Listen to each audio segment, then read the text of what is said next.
Tidak ada orang yang tidak ada masalahnya.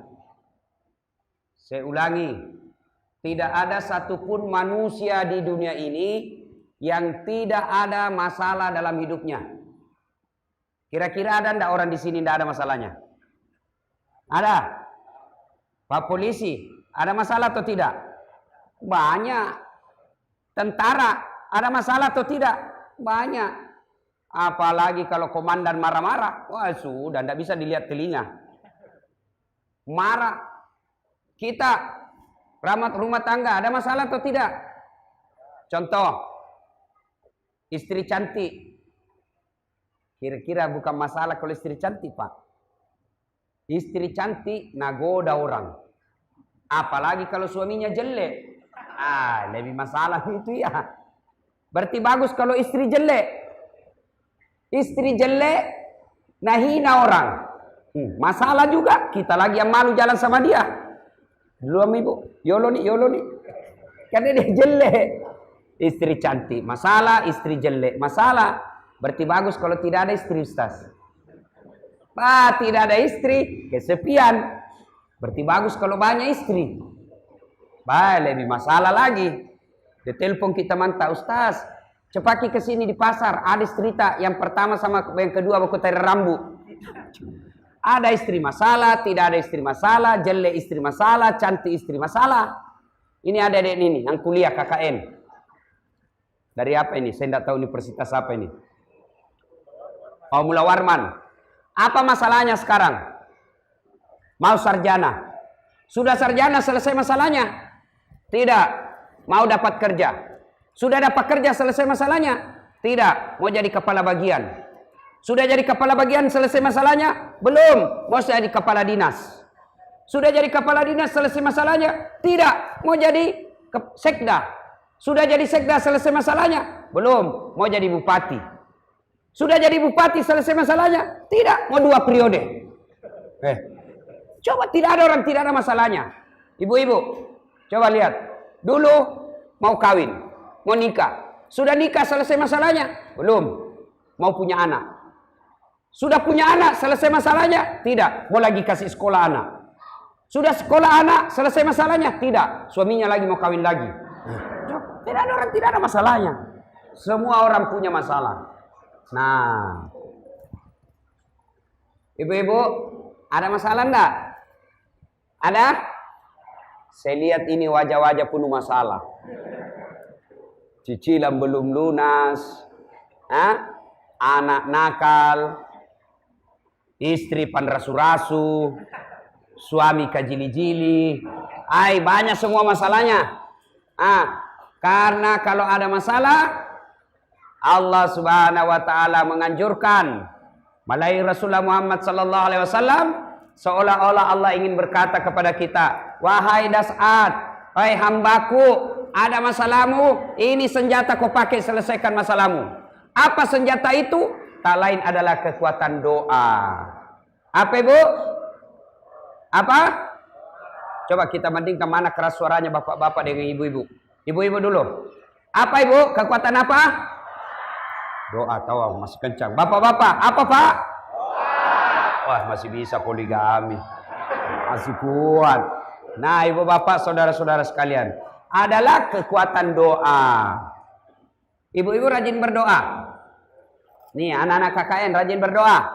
Oh tiap saat dia berdoa ini anak mahasiswa. Cuma di mana dia berdoa? Di Facebook. Siapa ajar kau berdoa di Facebook dong? Berdoa itu bukan di Facebook.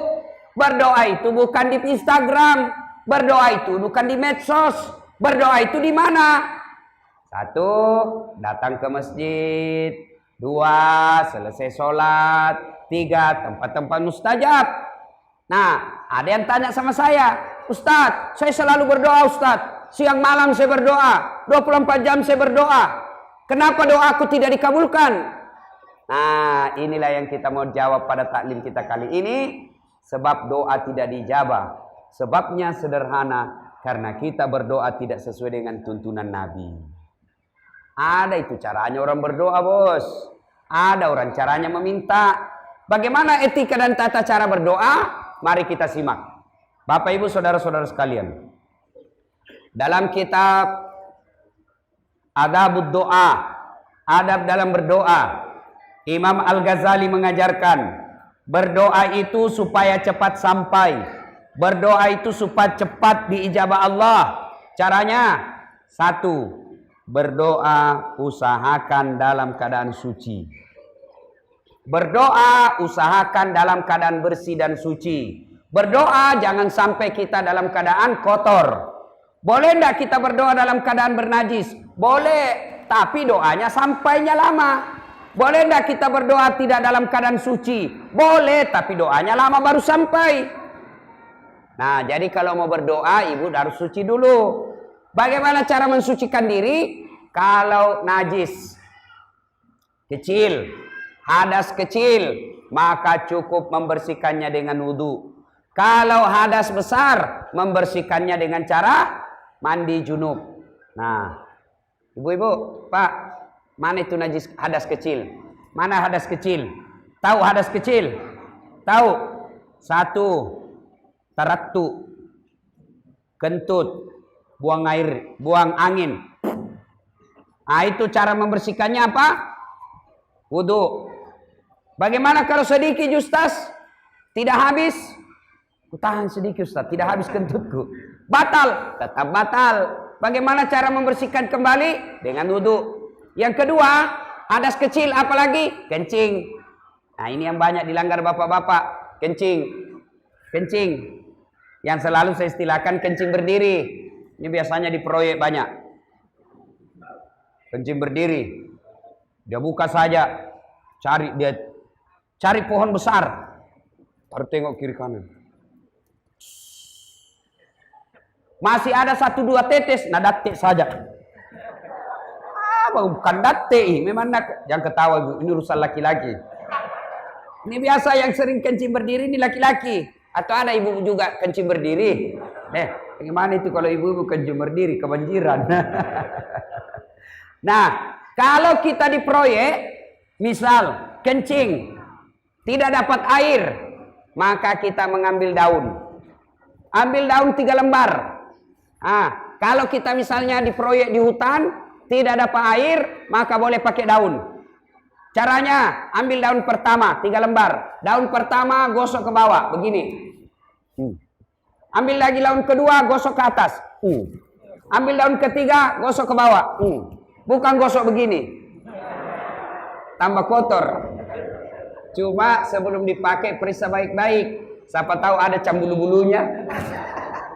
Masih segitu Pak. Ya, nah itu ya. Tapi dengar, itu tadi di proyek. Tiba-tiba pulang ke rumah dapat air, maka tetap wajib dicuci. Kalau dapat air, kalau tidak dapat air, masuk waktu sholat, sudah tidak harus dicuci, tinggal tayamum selesai. Tapi kalau dapat air, tetap wajib dicuci. Nah, sudah. Bagaimana? Itu tadi kentut. Air kecil, kencing, air besar. Nah, air besar, toilet.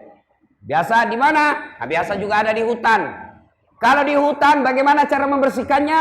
Seperti tadi, pakai daun. Pakai daun. Tapi sekarang alhamdulillah ada pengganti daun. Apa? Tisu. Tisu basah. Alhamdulillah sudah ada. Nah, itu juga kalau di masjid, hati-hati juga, tidak semua itu toilet bagus tempat kencingnya. Bahkan ada pernah saya korbannya, saya jadi korban. Saya kira ada air. Saya langsung buang air besar saja. Selesai, saya putar keran. Mati nih. Tidak ada keluar air. Mau keluar. Sudah ada kotoran di pantat. Mau cuci. Tidak ada air. Enak sisa Pak. Terpaksa pakai jalan seperti film kartun. Nah, bagaimana kalau sudah dapat kotoran seperti itu? Bagaimana cara membersihkannya? Dengan cara wudhu. Nah, itu hadas kecil. Kalau hadas besar, bagaimana membersihkannya hadas besar? Hadas besar itu apa? Ibu-ibu, haid, hadas besar, nifas, selesai melahirkan. Bapak-bapak, apa? berhubungan suami istri, ibu juga. Itu bapak-bapak. Kalau adik-adik remaja, apa? Mimpi basah. Itu mimpi basah. Ada juga tidak mimpi. Apa itu? Kreatif sendiri. Itu cara membersihkannya bagaimana? Cara membersihkannya adalah mandi junub. Cara apa, Dek? Apa? Mandi junub. Bu, pernah saya ceramah, ada ibu-ibu bertanya, Ustadz, bagaimana caranya mandi junub? Saya tanya, kayaknya nih Bu, share perasaan saya. Kayaknya nih Bu, sudah ada suaminya. Maka saya tanya, Bu, sudah punya anak? Dia bilang, Alhamdulillah Ustaz, 3 anakku. Baik. 3 anaknya tidak tahu mandi junub. Ya saya tanya dalam hati, mandi apa ini Ibu selama ini? Coba, berapa kali itu pergaulan itu kalau 3 anak? Tak pernah mandi junub, tidak tahu. Nah, bagaimana cara mandi junub? Wudhu dulu. Mak jenek kiolo. Seperti biasanya, wudhu. Nah, cuma terakhir jangan basuh kaki. Ya, sampai di telinga saja. Selesai itu masuk kamar mandi. Kalau punya kamar mandi. Kalau tidak punya kamar mandi, ya sudah pasrah saja. Biasa cemplung saja di sungai. Langsung turun saja ke sungai, selesai. Tapi kalau kita mandi di rumah, caranya apa? Wudhu, selesai, masuk kamar mandi, ambil timba. Ambil timba. Nah, menghadap kiblat. Baru niat. Saya niat mandi junub. Menghilangkan hadas besar saya, hukumnya bagi saya lillahi ta'ala. Ambil timba, siram 1 kali. 1, 2, 3. Kanan dulu 3 kali. Sudah itu kiri lagi 3 kali. 1, 2, 3. Sudah itu seluruh anggota tubuh. Siram semuanya. Ya. Kalau ada sabun, pakai sabun. Gosok kalepa. Poci. Kemudian ini telinga masuk. Kalepa. Semua gosok. Termasuk alena beliau. Alena beliau juga gosok juga. Sampai bersih. Tapi jangan lama-lama. Termasuk yang di belakang. Dibersihkan semua. Sudah bersih pakai sikat gigi. Kalau tidak ada sikat gigi, jari-jari dikasih masuk. Selesai, maka yang terakhir basuh kaki. Selesai basuh kaki, lalu kita berdoa. Ya Allah, ampunilah segala dosa yang telah saya lakukan. Dan lindungilah kemuliaan saya dari perbuatan maksiat. Selesai. Nah, sudah bersih. Ustadz, kalau kita mau sholat, apakah kita wudhu lagi? Tadi sudah mandi. Mau sholat apa wudhu lagi? Tidak wajib wudhu lagi. Itu sudah penggantinya wudhu. Dengan catatan, selesai mandi, dia tidak kentut. Kalau kentut lagi, ya wudhu lagi. Selesai mandi, dia tidak pegang anunya. Alena beliau. Kalau dipegang, batal. Ya, kalau kencing batal, ulang lagi. Jadi selesai mandi, selesai basuh kaki, tidak kentut, tidak pegang itunya, ya tidak kencing, maka tidak usah wudhu lagi. Sudah bersih kita. Nah, sudah bersih dari najis dan hadas. Selesai. Tahap kedua, kalau kita mau berdoa, yang kedua caranya apa lagi? Pakailah baju yang kita yakini suci dan bersih serta halal. Baju bersih belum tentu suci. Baju bersih belum tentu halal. Misal, baju hasil sogo. Ada pilgub kemarin toh? Ada yang dibadikan baju takwa, baju gamis disogok. Jangan pakai itu baju sogo itu. Tidak boleh dipakai baju sogo, dipakai berdoa. Ya. Nah, baju harus bersih, suci, dan bukan barang haram. Ada baju bersih, suci, sudah dicuci, sudah disetrika, itu kan bersih, suci, tidak ada najisnya. Tapi karena dia hasil sogok, maka baju itu menjadi tidak boleh dipakai berdoa. Nah, berikutnya, selesai baju bersih, maka berikutnya lagi, sunnah ketika kita berdoa adalah menghadap kiblat. Ustadz, boleh berdoa membelakangi kiblat? Boleh. Boleh menghadap ke samping? Boleh. Ibu-ibu, halo ibu. Ini kan kiblat.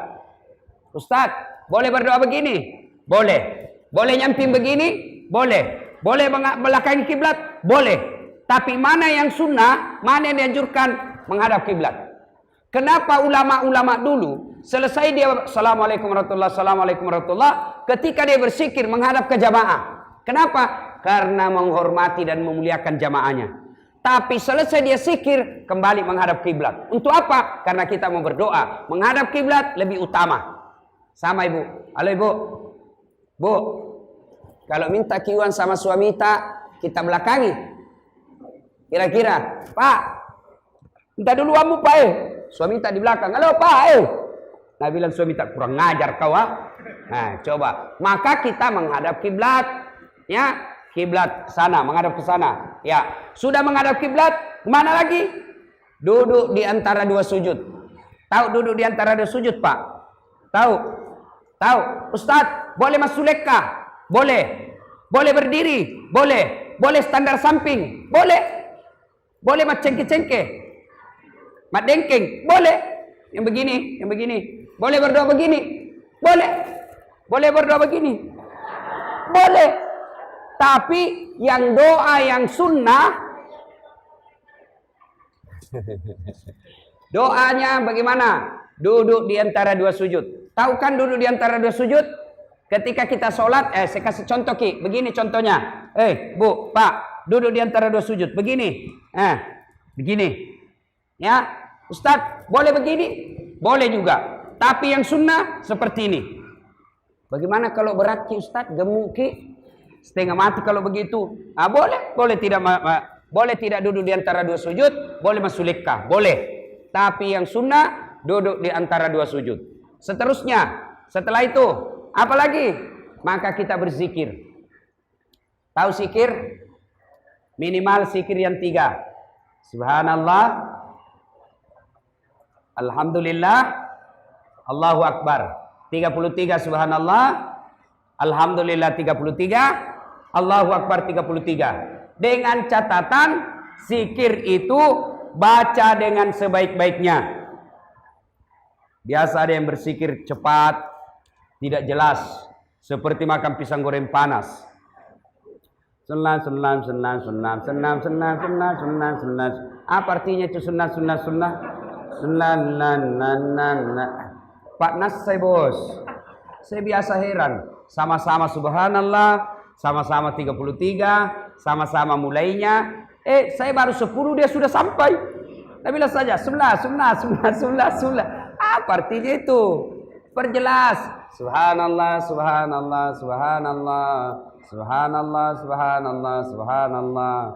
Nulla. Ada nulla di sampingnya. Bilang, apa kau panggilkan? Siapa panggil kau? Perbaiki ya. Nasa ngogi sekali sisa mapigau deceng, pigau isi decena. Sekali melakukan kebaikan maka lakukan dengan sebaik-baiknya. Itulah enaknya kalau ada tasbih begini, Pak. Nah, saya ini tasbihku begini. Ada lagi yang bilang bid'ah. Ada itu. Bid'ah pakai tasbih. Nabi tidak pernah pakai seperti ini. Ini peninggalan Hindu. Ada itu yang begitu. Padahal dia tidak tahu. Ada sahabat juga pakai tasbih. Malah lebih dari 33, malah 1000. Dia cuma waktu itu pakai benang. Ada itu Ustaz, bid'ah masuk neraka. Masa gara-gara begini kita masuk neraka? Padahal luasnya itu neraka surga. Kasih masuk juga surga, bos. Biar kita di pinggir-pinggir. Kau tahu di tengah, biar kami di pinggir. Yang kau kasih masuk ke neraka, sama-sama ke Islam. Ya kan ada itu yang begitu. Bid'ah masuk neraka, tidak ada pada zaman Nabi. Maka kalau dalilnya tidak ada pada zaman Nabi, maka jangan kau ceramah pakai mic. Yang tidak ada pada zaman Nabi. Nah, itu enaknya kemana-mana pakai tasbih begini, Pak. Tasbih saya jadi kalung, gelang. Coba lihat. Begitu saya pegang begini, otomatis mulutku ingat Allah. Coba kita pegang begini, langsung itu mulut tak. Subhanallah. Tidak ada orang pegang tasbih begini langsung sudah bilang jalan kote 2, onde-onde 4, barongko 5. Ya, sudah. Sebelum berdoa, subhanallah 33. Alhamdulillah 33. Allahu Akbar 33. Minimal itu, ya. Sudah itu, apalagi kita istighfar. Tahu istighfar, Pak? Tahu? Astaghfirullahaladzim wa atubu ilaihi la ilaha illa anta subhanaka inni kuntu minadh dhalimin. Nah itu. Astaghfirullahaladzim azim wa atubu ilaihi. La ilaha illa anta subhanaka inni kuntu minadz zalimin. Terlalu panjang itu Ustaz, yang pendek saja. Astaghfirullahaladzim azim wa atubu ilaihi. Astaghfirullahaladzim azim wa atubu ilaihi. Terlalu panjang Ustaz, yang paling pendek saja pakai astagfirullah, astagfirullah, astagfirullah. Ya, boleh pakai dirama dengan sadu. Misal, astagfirullah rabbal baraya, astagfirullah minal khataya, astagfirullah rabbal baraya, astaghfirullah minal khataya. Boleh begitu istighfar. Ini istighfar membuat doa cepat diijabah Allah, membuat doa cepat sampai kalau kita istighfar. Contoh, ini kisah Imam Ahmad. Tahu Imam Ahmad? Tahu? Imam Ahmad ini muridnya Imam Syafi'i. Maksudnya begini, kalau bapak sholat subuh kunut, maka bapak pakai mazhabnya Imam Syafi'i. Kalau bapak subuh tidak kunut, ada dua kemungkinan. Satu, bapak pakai mazhabnya Imam Ahmad, anak muridnya Imam Syafi'i. Yang kedua, bapak tidak hafal doanya. Nah sudah. Nah, Imam Ahmad ini minum dulu Pak, kalau bisa dituangkan Ustaz. Ya, minum dulu. Minum ya. Mulai hilang saya punya suara. Imam Ahmad pernah bercerita. Imam Ahmad tinggal di Baghdad, Irak. Ya, sama kira-kira tinggal di Tanjung. Ya. Kemudian Imam Ahmad berkata, saya tidak tahu kenapa saya rindu sekali ke Basrah. Basrah ini kira-kira di sinilah. Ya, Imam Ahmad tinggal di Tanjung. Nah, ini apa namanya? Ah ya, itulah. Nah, saya tidak tahu kenapa saya mau sekali ke desa itu. Padahal tidak ada keluargaku, tidak ada sepupuku, tidak ada sahabatku. Kok saya mau sekali ke Basrah? Akhirnya Imam Ahmad melakukan perjalanan ke Basrah. Sampai malam hari, malam dia sampai. Ketika sampai di Basrah, tidur di masjid. Begitu tidur di masjid, dilihat sama marbot. Tahu marbot? Penjaga masjid. Nah bilang ini marbot. Pak Tua, jangan kau tidur di masjid. Ini juga penjaga masjid, Pak Doja, tidak tahu siapa ini yang tidur di masjid. Waktu itu hampir semua orang Irak tahu Imam Ahmad, tapi tidak kenal, tidak tahu mukanya. Kenapa? Waktu itu tidak ada foto. Ya, keluar kau Pak Tua, tidak boleh tidur di masjid. Dia bilang Imam Ahmad, saya musafir. Dia bilang tidak boleh. Kalau begitu saya di luar, tidur di teras. Di teras dilihat lagi, tidak boleh kau tidur di sini. Pergi kau, pergi. Di depan masjid ada penjual roti. Dilihat sama penjual roti ini orang tua, diusir-usir. Dan ini penjual roti juga tidak tahu siapa ini diusir. Lalu dia panggil itu Pak Tua. Pak Tua sini Ki. Di rumahku Ki bermalam. Kalau Pak Tua mau tidur di rumah sempit, datang ke rumah saya. Tapi rumahku sempit. Kalau mau Ki sempit-sempit, datanglah ke rumah saya. Baik, tidak apa-apa. Biar saya nginap di rumahmu. Nginaplah Imam Ahmad di rumah penjual roti. Pagi hari, penjual roti mulai bangun. Dia bikin roti. Ada yang menarik perhatiannya Imam Ahmad. Apa itu? Selama ini orang bikin roti, kalimat yang keluar dari mulutnya istighfar. Dia ambil tepung, astagfirullah. Dia campur tepungnya dengan air, astagfirullah. Dia ulek-ulek tepungnya, astagfirullah. Dia kasih gula, astagfirullah, astagfirullah. Dia potong-potong, astagfirullah, astagfirullah. Imam Ahmad berpikir, banyaknya ini kalimat istighfarnya. Lalu dia datangi Pak Roti, penjual roti. Dia tanya, Pak, sudah lama Bapak begini bikin roti sambil istighfar? Dia ya, sudah lebih 30 tahun. Wih, luar biasa. Lalu apa yang Bapak dapati dari kalimat istighfar itu? Ini penjual roti, tidak dia tahu siapa ini tamunya. Lalu dia bilang ini yang penjual roti. Alhamdulillah, sepertinya semua yang saya inginkan Allah kabulkan. Saya minta anak yang soleh, alhamdulillah anakku tidak ada yang lawan saya. Saya minta berikan saya kesehatan, alhamdulillah tidak pernah saya sakit. Saya berdoa kepada Allah, ya Allah murahkan rezekiku, tidak banyak uangku, tapi setiap ada yang saya mau beli, mampu saya beli. Lalu ini penjual roti berkata, cuma ini ada satu kayaknya belum dikabulkan Allah.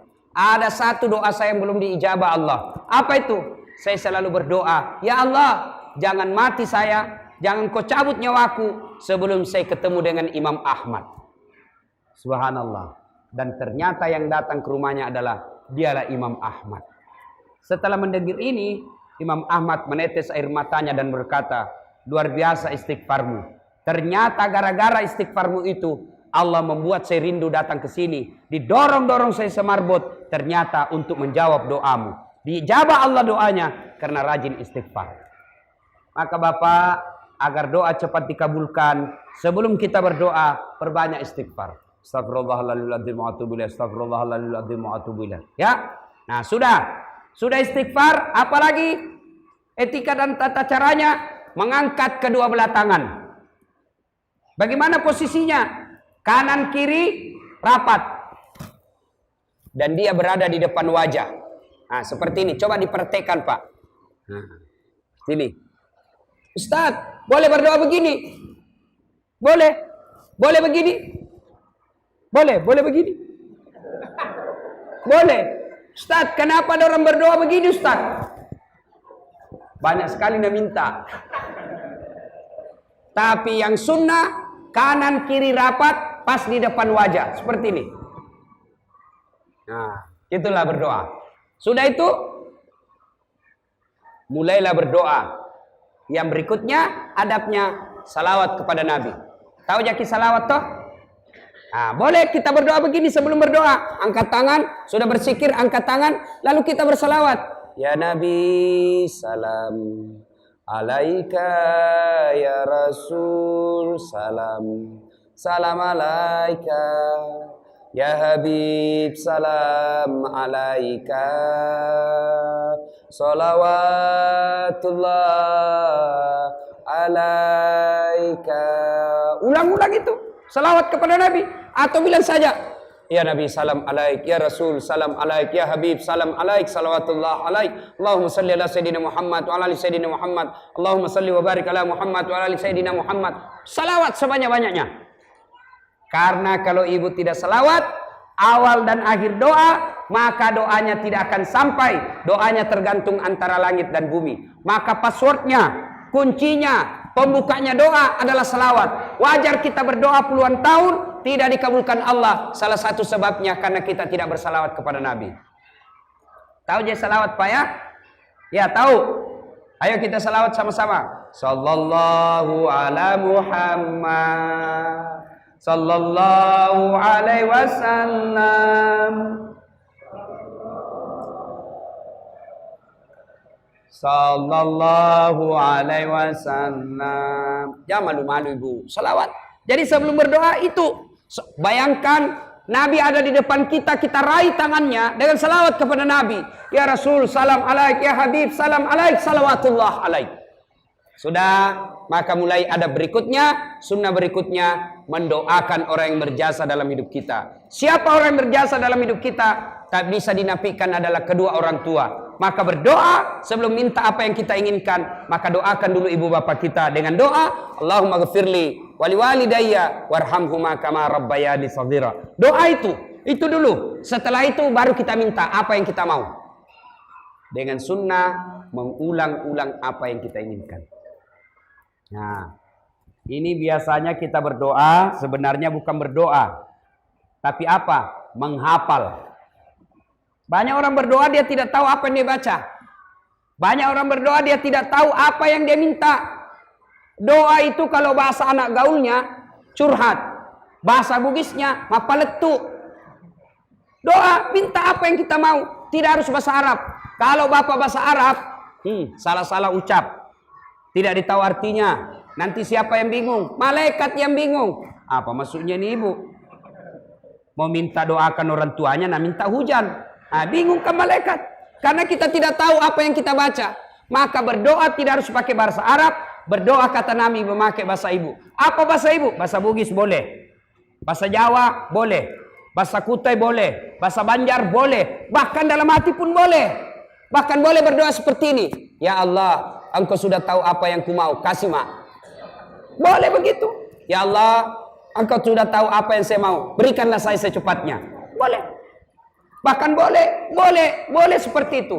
Cuma yang sunnahnya, kita memang disunahkan berdoa memakai bahasa Quran. Kalau kita hafal. Kalau tidak hafal, maka boleh berdoa memakai bahasa ibu. Contoh. Ya Allah, sebentar lagi anakku tamat kuliah. Ya Allah, begitu banyak harta yang telah saya keluarkan untuk anak saya kuliah. Dan sebentar lagi selesai. Jika anak saya sudah selesai dan sarjana, ya Allah, murahkan rezekinya anakku dapat kerja. Sudah doa itu. Daripada kita berdoa. Bila malaikat agama masuk mumbo. Nah, kau mau doakan anakmu dapat kerja, nah kau minta hujan itu. Bingung malaikat. Maka berdoa tidak harus pakai bahasa Arab. Berdoalah memakai bahasa ibu atau bahasa sehari-hari kita. Nah, selesai. Lalu kita tutup lagi dengan salawat. Ulang-ulang. Ya. Nah, sudah itu lalu kita salawat lagi.